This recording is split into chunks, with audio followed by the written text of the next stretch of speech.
कल से यानी कि 28 ऑफ अक्टूबर से स्टार्ट होगी पाकिस्तान और साउथ अफ्रीका की T20 इंटरनेशनल सीरीज़ और उसके बाद पूरा एक महीना ठीक ठाक किस्म की पाकिस्तान की क्रिकेट टीम ने क्रिकेट खेलनी है। तो अब पाकिस्तान वर्सेस साउथ अफ्रीका पहला T20 इंटरनेशनल, तो आपके सामने आपका भाई हाजिर है प्रीव्यू को लेकर। रावलपिंडी क्रिकेट स्टेडियम में ये पहला T20 इंटरनेशनल मैच खेला जाएगा। उसके बाद लोअर लोअर लोअर है। अच्छा, व्हाट टू एक्सपेक्ट, ऐसे ही है ना। पिच कैसी होगी, माहौल कैसा है रावलपिंडी का मौसम के एतबार से, ठीक है। पहले बैटिंग बॉलिंग, क्या ऑप्शन आउट करना चाहिए, प्लेइंग 11 क्या होनी चाहिए, तगड़ी टीम कौन सी है, दोनों में से 100 सवाल मैं आपको आसान सा सादा सा करके बताता हूँ। सबसे पहली चीज़ पिच। अब पिच या तो ये फ्रेश यूज़ करती हैं या यूज्ड पिच यूज़ करती हैं, ये तो मैच डे के दिन ही पता चलेगा। बट अगर मैं हिस्ट्री देखूँ ना, PSL की भी देख कर, इंटरनेशनल क्रिकेट वैसे T20 इंटरनेशनल ज़्यादा हुए नहीं हैं रावलपिंडी क्रिकेट स्टेडियम में, टोटल 8 ही मैचेस हुए हैं। उन 8 में से भी 2 जो हैं वो बारिश की नज़र हो गए। लेकिन द इंटरेस्टिंग पॉइंट इज़ कि जो 6 मैचेस कंप्लीट हुए हैं ना T20 इंटरनेशनल के रावलपिंडी क्रिकेट स्टेडियम में, वो 6 के 6 टीम बैटिंग सेकंड जीती है। यानी कि यहाँ पर 6 मरतबा टोटल्स चेस डाउन हुए हैं। जो बैटिंग विकेट होती है ना, उसकी सबसे बड़ी पहचान ही यही होती है कि देख लो कि वहाँ पर चेजिंग आसान है या नहीं है। चेजिंग आसान का मतलब यह है कि बैटिंग विकेट है, और रावलपिंडी की विकेट तो वैसे ही मशहूर है, फट्टा विकेट। अब रावलपिंडी में क्लियर कट है कि भाई बैटिंग विकेट होगी, ठीक है। और आपको टॉस जीतकर पहले चुप करके क्या करना है, बॉलिंग। अब मैं क्यों कह रहा हूँ बॉलिंग, अगर फट्टा विकेट है तो पहले बैटिंग क्यों नहीं। गुरु, पिंडी का ना यहाँ इस्लामाबाद का मौसम बदल रहा है। दिन के टाइम ज़रा गर्मी सी होती है, ठीक है, और रात को ठंड हो जाती है। अब जब रात को, अब इस तरह जबकि दिन को गर्मी और रात को एकदम से ठंड हो जाए, तो होता क्या है कि टेम्परेचर्स के बीच में जो डिफरेंस है वो एकदम से शूट करता है। दिन को गर्मी रात को ठंड, तो वो जो टेम्परेचर्स का डिफरेंस आता है, तो उसमें क्या होता है कि जब रात ठंडी होती है तो ओस, शबनम, ड्यू ये पड़ जाती है घास के ऊपर, ठीक है। तो सेकंड बैटिंग आपके लिए रिलेटिवली इजी हो जाती है ऐसी कंडीशंस में कि जब ड्यू पड़ी हो। ये भी आपने यूएई के अंदर देखा है, एशिया कप में भी, ट्राई नेशन सीरीज़ में भी, कि ड्यू फैक्टर जो है उसने अपना रंग दिखाया था, ठीक है। बहुत मैसिव ड्यू तो किसी मैच में ऐसा नहीं पड़ी, लेकिन फिर भी ड्यू फैक्टर था, तौलिए बाहर आए थे, हाथों को जिसे कहते हैं पानी लग रहा था। तो रावलपिंडी क्रिकेट स्टेडियम में भी ड्यू फैक्टर जो है वो अपना रोल प्ले कर सकता है। अगर ड्यू नहीं भी पड़ती ना, तो भी चेजिंग यहाँ पर इतनी कोई मुश्किल है नहीं कि आप सोचना शुरू हो जाएं कि चेजिंग करनी चाहिए नहीं करनी चाहिए। मैंने आपको बताया 8 में से 6 मैचेस कंप्लीट हुए हैं यहाँ पर, और 6 के 6 मैचेस टीम बैटिंग सेकंड जीती है। तो रावलपिंडी की फट्टा विकेट है। अच्छा, पिच भी अब डिपेंड करता है फ्रेश है या यूज्ड है। होगी बैटिंग विकेट ही, T20 इंटरनेशनल है, लोगों को छक्के चौके देखने हैं, तो वो बैटिंग विकेट बनाई जाती हैं। और पूरी दुनिया में ये कोशिश की जाती है कि ICC का इवेंट है या फ्रेंचाइज बेस्ड क्रिकेट का कोई मैच है, बैटिंग विकेट बनाओ भाई, लोगों को छक्के चौके देखने हैं। इसी वजह से तो ये जो T20 इंटरनेशनल का फॉर्मेट है, ये बॉलर्स का फॉर्मेट नहीं है, ये बैटर्स का है। अच्छा, तो एक चीज़ तो ये हो गई। अब जो यहाँ पर अगर आप 6 जो मैचेस कंप्लीट हुए हैं उनका एवरेज टोटल देखें ना, तो वो मेरा ख्याल है तकरीबन की बनता है 130-35 के बीच में।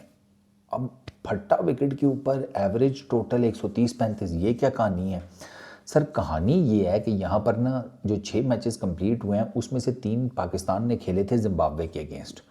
वो जिम्बाब्वे पहले बैटिंग करता था। जिम्बाब्वे ने एक मैच में मेरा ख्याल है 150 प्लस कुछ स्कोर किया था, 150-60 के बीच में, ठीक है। और बाकी 2 मैचेस में मुश्किलों से वो 120-30 कर रहे थे, मुश्किलों से। और पाकिस्तान ने भी वो जो मैचेस हैं तीनों ज़रा लेट ही जाकर जीते थे, 16वें ओवर में कुछ इस तरह कर के। तो वो एवरेज टोटल को ना, जो ये 3 मैचेस हैं ना, उनकी बड़ी डंड लगी है। वरना पाकिस्तान ने जो यहाँ पर न्यूजीलैंड के अगेंस्ट मैचेस खेले हैं ना 2023 में और 2024 में, उसमें न्यूजीलैंड ने एक मरतबा, पाकिस्तान ने पहले बैटिंग की 194 मेरा ख्याल है किया था, 190-95 के बीच में पाकिस्तान ने टोटल किया था, न्यूजीलैंड ने बैटिंग सेकंड करके बना लिया। एक मरतबा पाकिस्तान ने कोई 170-80 का टोटल खड़ा किया न्यूजीलैंड के अगेंस्ट, इसी रावलपिंडी क्रिकेट स्टेडियम में न्यूजीलैंड वालों ने वो भी बना लिया। और मुझे बड़े अच्छे तरीके से याद है उन दोनों मैचेस में ना, वो जो न्यूजीलैंड का है ना, क्या उसको मैं कहूँ, टॉम हैंक्स, क्या नाम है उसका, मार्क चैपमैन, यार उसने बहुत कूटा था हमें, ओए हो उसने बहुत मारा था। एक मैच में मुझे याद है उसने सेंचुरी की थी और एक मैच में ही वॉज 80-90 उसने मारे थे। तो यहाँ पर बड़े टोटल बनते हैं, जब तगड़ी टीमें खेलती हैं ना, यहाँ पे बड़े टोटल बनते हैं। जैसे मैंने आपको बताया कि यहाँ पर जो 3 मैचेस पाकिस्तान और न्यूजीलैंड के बीच में हुए हैं, उसमें से एक मैच में न्यूजीलैंड ने पहले बैटिंग करते हुए 90 पे वो ठुस हो गए, पता नहीं क्या हुआ उनको। वो न्यूजीलैंड वाले जो है ना, वो कभी कभार वो जो है ना शर्म खा जाते हैं, पता नहीं क्यों। तो वो कहते हैं कि दूसरों को मैच दे देते हैं, और वो ऐसा मैच देते हैं कि बंदे का ना हासा निकल जाता है, मतलब वो सो भी नहीं करते उस मैच में फिर। बट खैर, वो मैच पाकिस्तान बड़ा इजीली जीत गया था। जो बाकी 2 मैचेस न्यूजीलैंड ने यहाँ पर जीते हैं, उन्होंने बड़े स्कोर चेज़ किए हैं। तो इसी वजह से ये जो रावलपिंडी का जो ग्राउंड है और प्लस जो यहाँ की पिच है ना, वो बैटर्स को बहुत सूट करती है, बहुत ज़्यादा। तो ये तो है यहाँ पर पिच। जो ग्राउंड शाउंड है, ग्राउंड आउटफील्ड भी फास्ट है यहाँ पर, ठीक है। वो हमने देखा कि यहाँ पे आउटफील्ड भी फास्ट है, बड़ा ज़बरदस्त क्रिकेट का माहौल होता है। और पिंडी का लोग, पिंडी पार्टी आती है भाई। पिंडी के जो लोग हैं ना, राजाज, माई लव्स, दी राजा जीज, वो आते हैं भाई मैच देखने। वो कहते हैं ज़िंदगी में एंटरटेनमेंट है, कड्डो CD70, पहुँचो रावलपिंडी क्रिकेट स्टेडियम। तो यहाँ पे पब्लिक भी आती है, तो यहाँ पर क्रिकेट खेलने का मज़ा भी आता है। अच्छा, अब आते हैं ज़रा टीम के ऊपर। टीम कम्बिनेशन क्या हो सकता है। नॉर्मली मैं इसमें बहुत ज़्यादा घुसता नहीं हूँ, क्योंकि मुझे होता है कि यार ये जिनका काम है वो करें। मैं अगर बताता हूँ कि मेरा ये प्लेइंग 11 होना चाहिए, कौन सा उन्होंने खिला लेना कि ओ हो, चौधरी साहब का ऑर्डर आ गया कि ये प्लेइंग 11 है उनकी, अब तो यही प्लेइंग 11 खेलेगी, वरना नहीं। जो हालात चल रहे हैं ना पाकिस्तान के टीम के, तो अगर मेरी प्लेइंग 11 होती ना, तो मैं तो 11 के 11 नंबर्स के ऊपर बाबर आजम से बैटिंग कराता कि इस भाई अपने का ना चीते का बल्ला खुल जाए, बाकी देखा जाएगा। वो मैं आज बाबर आजम के एक वर्कआउट की वीडियो देख रहा, चलो एक छोटी सी बात याद आ गई। वो भैंस की आँख, वो बॉबी भाई का ट्रेनर बाबर आजम के बैक पे, कमर पे प्लेटें रख रहा है वज़न वाली। आई वॉज लाइक, हौसला, मेहरबानी, क्या कर रहे हैं भाईजान आप, थोड़ा वज़न डालें यार। बॉबी भाई से हमने बैटिंग करानी है, आटे की बोरी थोड़ी चुकवानी है। हाँ ना। बट खैर, प्लेइंग 11 का ना, साइम अयूब आपका ओपनर, फरहान ओपनर, बॉबी भाई नंबर 3 पे, ठीक है। ये 3 पक्की सीट्स आपकी गई, जो मुझे सामने सामने नज़र आ रहा है। हसन नवाज़ 4, सलमान अली आका 5, उस्मान खान 6। हाँ, उस्मान खान हमने विकेट कीपर भी T20 इंटरनेशनल्स में हारिस की रिप्लेसमेंट में टॉप ऑर्डर के लिए है। हालांकि टेक्निकली हमें विकेट कीपर चाहिए मिडल ऑर्डर का। अब माइक हसन कह तो रहा है कि उस्मान खान स्पिनर्स को अच्छा खेल लेता है, इस वजह से हम उसे मिडल ऑर्डर में बैटिंग कराएंगे, तो टॉप ऑर्डर में तो जगह ही नहीं बनती। टॉप ऑर्डर ऑलरेडी इतना बुक है, अब साइम को निकालेंगे आप, फरहान को निकालेंगे, बाबर आजम को निकालेंगे, बॉबी भाई का तो मस्सा दोबारा जैक लगे, फ़खर जमान की रिप्लेसमेंट के तौर पर वो आए हैं।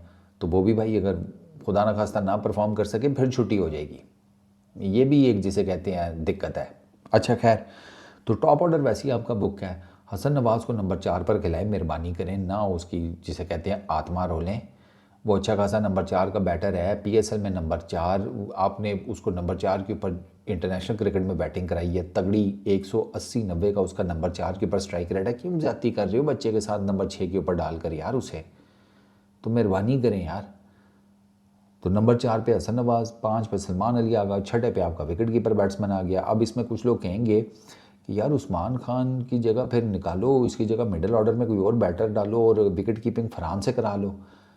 कद्दू बैंगन, फरहान से विकेट कीपिंग करवाने का सोचिएगा भी मत, वो तो पार्ट टाइम विकेट कीपर है, अहम ही जिसे कहते हैं। वो तो एक दफ़ा शुएब मलिक को भी बकौल उनके विकेट कीपिंग का जुनून चढ़ा था। वो शुएब मलिक ने जाकर इंडिया में किसी साइड मैच में विकेट कीपिंग की, शुएब मलिक का वहीं पर सारे का सारा जिसे कहते हैं शौक जो है ना, वो धड़म तख्ता हो गया था। फरहान का भी यही है, वो पार्ट टाइमर है विकेट कीपिंग में, एम ही कभी कभार जो मेन विकेट कीपर है तबीयत ख़राब हो गई, किसी शादी में जाना पड़ गया, कोई फौतगी हो गई, ना आया तो फरहान को कहा यार ज़रा विकेट कीपिंग कर ले, तो फरहान ने कर ली। फरहान इस टाइप का विकेट कीपर है। एक स्टंप आउट, एक रन आउट का चांस, एक वो जिसे कहते हैं कोई कैच वैच मिस कर दिया, आपकी पूरी सीरीज़ के घोड़े लग सकते हैं। रिजी भाई ने नहीं मिस किए, स्टंपिंग मिस कर दी, रन आउट मिस कर दिया, वो आपके गले पड़ गए। फिर ये रावलपिंडी में ही सेकंड टेस्ट मैच में साउथ अफ्रीका के अगेंस्ट, तो वहाँ तो मेन विकेट कीपर से ब्लंडर हुए हैं। ये तो फिर जिसे कहते हैं सेकंड हैंड भी नहीं, थर्ड फोर्थ या फिफ्थ हैंड विकेट कीपर है, पार्ट टाइमर। तो उस्मान खान को आपको खिलाना पड़ेगा एट एनी कॉस्ट, तो वो मिडल ऑर्डर में ही आएगा। 6 आपके ये हो गए, 2 डाले ना आप अपने ऑलराउंडर्स नवाज़ और फ़हीम, ये खेलेंगे। उसकी रीज़न बेसिकली ये है कि माइक हसन वो नंबर 8 तक बैटिंग लेकर जाना चाहता है। वो और गौतम गंभीर मेरा ख्याल है रोज़ रात को बात करते हैं कि तू पक्का रही अपनी साइड के ऊपर कि नंबर 8 तक बैटिंग रखनी ही रखनी है। गौतम गंभीर माइक हसन को कहता होगा, माइक हसन गौतम गंभीर को कहता होगा, मैं इधर से पक्का हूँ उस्ताद, तू टेंशन ना ले, मैंने बोर्ड से भी बात कर ली है, मैंने बाकी भी सब अपनी फील्डिंग सेट की हुई है, मेरी तरफ 8 नंबर तक बैटिंग जाएगी, तू ना खुशकी। ये दोनों रात को ना मेरा ख्याल है ये बातें करके फ़ोन बंद करते हैं। वो भी 8 नंबर तक बैट, वो तो टेस्ट क्रिकेट में 8 नंबर तक बैटिंग लेकर गया हुआ है। जी हम तो फिर चलो ये टेस्ट क्रिकेट में नहीं जा रहे, लेकिन माइक हसन नंबर 8 तक बैटिंग लेकर जाएगा, और वो आपकी तभी जा सकती है कि आप 2 ऑलराउंडर डालें। वो 2 ऑलराउंडर आपके मैंने आपको बता दिया, नवाज़ और फ़हीम अशरफ। अच्छा, अब पीछे 3 स्लॉट्स रह गई हैं। एक तो डालें ना आप अबरार को, अबरार को तो आप बाहर नहीं बिठा सकते ना, आपका मेन स्पिनर ही वही है। ठीक हो गया, 9 सीटें फुल, 10वां डाल दें शाहीन को, 10 सीटें फुल। अब पीछे 1 सीट रह गई है। अब उस 1 सीट के ऊपर आपने सलमान मिर्ज़ा को खिलाना है, वसीम जूनियर को खिलाना है, नसीम शाह को आप वापस लेकर आए हैं, आपने उसको खिलाना है बॉलिंग में, ठीक है। अब ये आप पे डिपेंड करता है, या फिर आप ये 1 सीट किसी मिडल ऑर्डर बैटर में, और लेकिन वो बहुत ज़्यादा कंजेशन हो जाएगी। मुझे इस टीम में ना जो ये पाकिस्तान की प्लेइंग 11 है, अब्दुल समद खेलता हुआ नहीं नज़र आ रहा। अब्दुल समद खेलेगा किधर? मेरे सामने ना ये जो 1 सीट बची है वसीम जूनियर को मिलनी चाहिए, सीरियसली स्पीकिंग, वसीम जूनियर को। नसीम शाह को आप वापस लेकर आए हैं तो कौन सा कोई फरमान है भाई कि इसको खिलाना है? मत खिलाओ, बिठाओ उसे। CPL में ही परफॉर्म किया ना, इंटरनेशनल क्रिकेट में आगे फिर कुट खा जाएगा। ऐसी फटा विकेटों के ऊपर नसीम शाह जो है ना वो आहो ही है, तो उसको बाहर बिठाएं, वसीम जूनियर को चांस दे। कब का यार आप उसको साथ लेकर फिर रहे हैं, खिलाते हैं कोई नहीं। वो बेंच बेचारा गर्म करता रहता है, उसका तो उस रिश्तेदार वाला हिसाब है कि वो एक बंदा शादी पर गया, ठीक है, उसको बिस्तरा मिला, उसने ठंड के दिन थे, उसने बड़ी मुश्किलों से किसी तरीके से वो रज़ाई गर्म की, साथ ही घर की बहू आ गई कि चाचा जी वो फ़लानी जगह से मेहमान आ गए हैं, तो आप ये वाला बिस्तर छोड़कर वो दूसरे बिस्तर में चले जाएं। वो चुप करके चला गया, ठंडी रज़ाई एक और मिल गई, अब उसे गर्म करने में टाइम लगा, ठीक। वो जनाब उधर मसा मर के वो दूसरी रज़ाई गर्म की, बहू फिर आ गई कि वो मेरे घर वाले आ गए हैं तो आप ये वाला बिस्तरा दे दें। चलो जी, उठ के वो दोबारा तीसरी मंजी के ऊपर तीसरी रज़ाई गर्म कर दी। अगली दफ़ा बहू आई तो उसने कहा, वह मेरा पुत्र ये मेरे हाथ देख, मैं इधर शादी खाने आया हूँ ना कि तुम्हारी रज़ाइयाँ गर्म करने आया हूँ। तो मोहम्मद वसीम जूनियर का भी बेचारे का वही हिसाब है, कब तक उससे बेंच वार्म करवाते रहोगे भाई? कितनी वार्म करवानी है उससे बेंचें हैं? वो बॉलर है, बेंच वार्मर नहीं है। उसकी CV में फास्ट बॉलर लिखा हुआ है, बेंच वार्मर नहीं। कि हाँ ये फट्टे पे बैठ के बस फट्टा गर्म करता रहेगा। ठंडे मुल्कों में ले जाना इसे, लकड़ी का बेंच हो या लोहे का, ये आपको गर्म कर देगा, वो खिलाओ उसको। तो आप 2 फास्ट बॉलर आपके शाहीन और वसीम जूनियर, एक आपका मेन स्पिनर अबरार, एक आपका स्पिनर नवाज़, फिर फ़हीम अशरफ, ठीक है। 5 एक बॉलर हो गया ना, शाहीन, वसीम जूनियर, फ़हीम अशरफ, अबरार और नवाज़, 5 आपके बॉलर हो गए। छठा ऑप्शन के तौर पे यू हैव साइम अयूब, 7वां अपना चीता, क्या नाम है उसका यार, सलमान आगा, वो भी है बॉलर।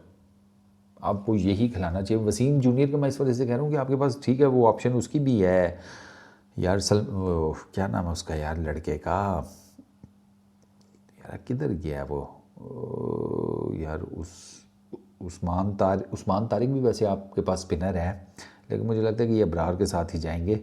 मोस्ट प्रॉब्ली उस्मान के साथ ना ही जाएं। यार वो किधर गया है कि इनका एक और फास्ट बॉलर था, सलमान मिर्ज़ा। मेरा ख्याल है कि सलमान मिर्ज़ा और उस्मान तारिक का शायद, अगर आप सीरीज़ पहले 2 मैचेस जीत जाएँ तो फिर तीसरे मैच में शायद उनका नंबर आ जाए, क्योंकि आपके लिए सीरीज़ जीतना भी तो इम्पॉर्टेंट है ना। तो मेरा ख्याल है कि अगर उनका तभी नंबर आ सकता है कि अगर आप पहले 2 मैचेस जीत जाएँ, वरना जो मुझे मोटी मोटी प्लेइंग 11 लग रही है वो मैंने आपको बता दी है। इस प्लेइंग 11 में अब्दुल समद की कोई जगह नहीं है, नसीम शाह की कोई जगह नहीं है, सलमान मिर्ज़ा की कोई जगह नहीं है, उस्मान तारिक की कोई जगह नहीं है, नसीम शाह की कोई जगह नहीं है, और कौन है,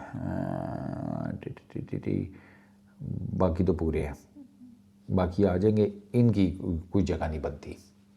बाकी देखते हैं। अब पीछे रह गया साउथ अफ्रीका की, जहाँ तक स्क्वाड की बात है तो सर साउथ अफ्रीका का स्क्वाड ठीक है, वो नामीबिया से अभी हार कर आए हैं। थोड़ा बहुत उनकी फ़र्क है व्हेन इट कम्स टू, क्या उसे कहते हैं, टीम। नामीबिया के मैच वाली और ये वाली जो टीम है इसमें थोड़ा बहुत फ़र्क है, लेकिन अगर मैं ओवरऑल देखूँ ना तो ऐसा नहीं है कि साउथ अफ्रीका के पास वो नहीं है, आर्सेनल नहीं है। आर्सेनल मैं इस वजह से कह रहा हूँ कि एक तो इनके पास नगीडी है, is a really good bowler, de Kock है इनके पास, ठीक है। फिर इनके पास कॉर्बिन बॉश ऑलराउंडर है, ही इज़ रियली गुड। ब्रिट्सकी आपको पता है, मतलब ये भी मेरा ख्याल है शायद इनका कैप्टन भी था ना, ओडीआई में इनका कैप्टन है कि किधर। इसके 6 इनिंग्स हैं ओडीआई में, 4 50s हैं, 1 सेंचुरी है। He is that good Brits के, ठीक है। फिर इनके पास ब्रेविस है, और ब्रेविस क्या चीज़ है ये आप जाकर ज़रा चेक करें सोशल मीडिया के ऊपर, आपको पता चलेगा। उसने एक झलक दिखाई है आपको, वो जो उसने 50 मारी थी, वो एक झलक है उसकी बैटिंग की। रन बॉल उसने 50 मारी है ऑन अ टर्निंग ट्रैक। तो वो ब्रेविस जो है ही इज़ रियली गुड। तो इनके पास भी Reeza Hendricks is really good, वो बड़ा अच्छा बैट्समैन है। तो ऐसा नहीं है कि इनके पास आर्सेनल नहीं है, आर्सेनल इनके पास भी ठीक ठाक है। अब डिपेंड ये करता है कि ये खेलते कैसा है, ये डेफिनेटली ये डिपेंड करेगा कि इनकी ओवरऑल जो है ना ये किस तरीके से ये प्ले करते हैं अगेंस्ट पाकिस्तान। मुझे ये लगता है कि साउथ अफ्रीका की टीम जो है ना वो शायद टॉस वगैरह जीत कर ना, ये मेरी अजम्पशन है, मैं गलत भी हो सकता हूँ, कि ये मोस्ट प्रोबेबली जाएं टूवर्ड्स चेजिंग ही। जो भी मुझे लगता है कि दोनों टीम्स में से टॉस जीतेगा ना वो शायद चेजिंग को प्रेफर करेगा। एक तो मैंने आपको बताया कि ड्यू कंडीशन की वजह से, ठीक है, और दूसरा बैटिंग ट्रैक की वजह से।